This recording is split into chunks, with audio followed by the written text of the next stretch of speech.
दिल्ली में आम आदमी पार्टी सरकार लगातार भ्रष्टाचार, करप्शन के मुद्दे पर जवाब देने से वो लगातार बचते रहे। कोई जवाब उनको देते हुए बन नहीं रहा है और इसलिए वो मुद्दों को डाइवर्ट करते हैं। जिस तरह से दिल्ली की डीटीसी के द्वारा 1000 लो फ्लोर बसों के टेंडर में की गई अनियमितताएं, धांधली, करप्शन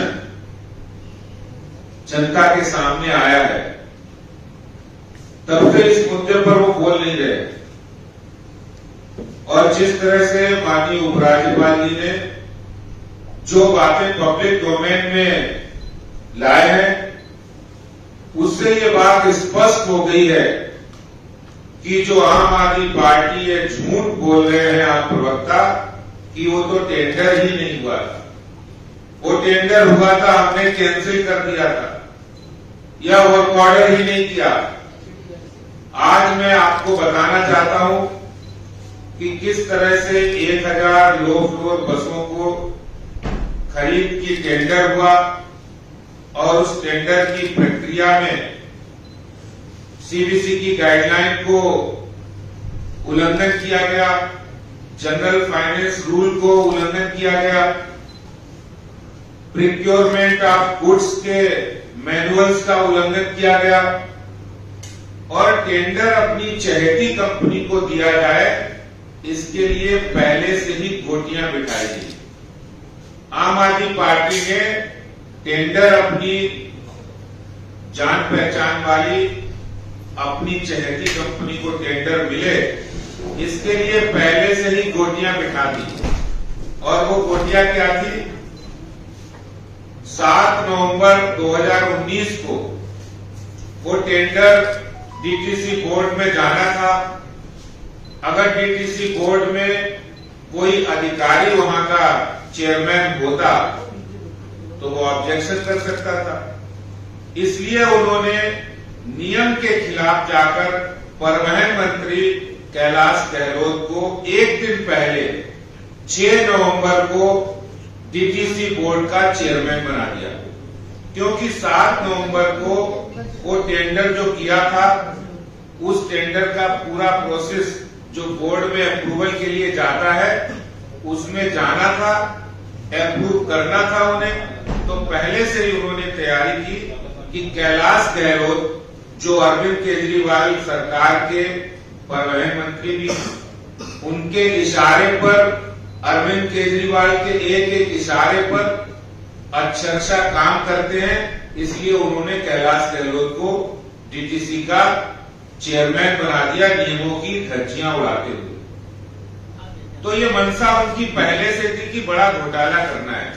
इसलिए उन्होंने जब 1000 बसों की खरीद का टेंडर आमंत्रित किया गया, तो उसमें देश की एक जानी मानी प्रतिष्ठित कंपनी, जिसने कम रेट पर ये टेंडर बिड किया, लेकिन उस कंपनी को नहीं नेगोशिएशन के लिए आमंत्रित करके उन्होंने एक जेबीएम कंपनी, जो अरविंद केजरीवाल की चहेती है, जिसको पहले से डील हो गई थी, उनको आमंत्रित किया।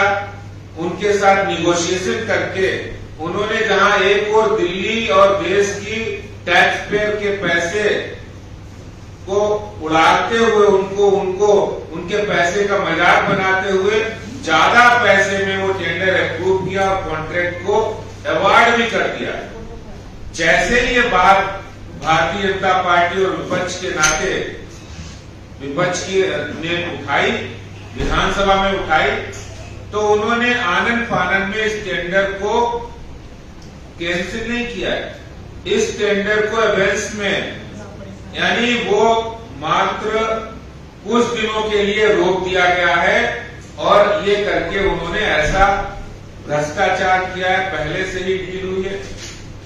एक एक बात के पुख्ता हमारे पास सबूत है कि किस तरह इन्होंने लो फ्लोर बसों की खरीद में 1000 बसों की खरीद और फिर उनके मेंटेनेंस में 4 गुना ज्यादा कीमत लेकर जो उन्होंने करप्शन किया है, उस पर अभी तक दिल्ली की अरविंद केजरीवाल सरकार, आम आदमी पार्टी की ओर से जो बातें कही गई है वो सर्वथा झूठ है, झूठ पर आधारित है। इसलिए जो बातें आज पब्लिक डोमेन में आई हैं और वो जांच में सारी बातें स्पष्ट हो रही हैं, इसीलिए सीबीआई इस मुद्दे पर जांच कर रही है। हालांकि अरविंद केजरीवाल जी का न तो सीबीसी पर कोई भरोसा है, क्योंकि वो सीबीसी की बजाय डीसीसी यानी मैंने पहले कहा डायरेक्ट कैश कलेक्शन पर भरोसा रखते हैं।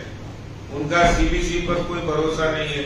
उनका संविधान, कानून, नियम, टेंडर प्रक्रिया उसमें कोई भरोसा नहीं, क्योंकि केजरीवाल कहते हैं जो हम कह रहे हैं वही सही है।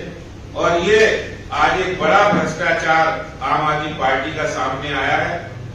उम्मीद नहीं है कि अरविंद केजरीवाल इस बात को सुनकर कैलाश गहलोत के खिलाफ कोई कार्रवाई करे, लेकिन अरविंद केजरीवाल बेईमानी और भ्रष्टाचार में डूबी सरकार हो चुकी है। इस भ्रष्टाचार पर कैलाश गहलोत को बर्खास्त होना चाहिए, उनकी सरकार में नहीं रहने का आग्रह उन्हें ये मांग भारतीय जनता पार्टी करती है। धन्यवाद।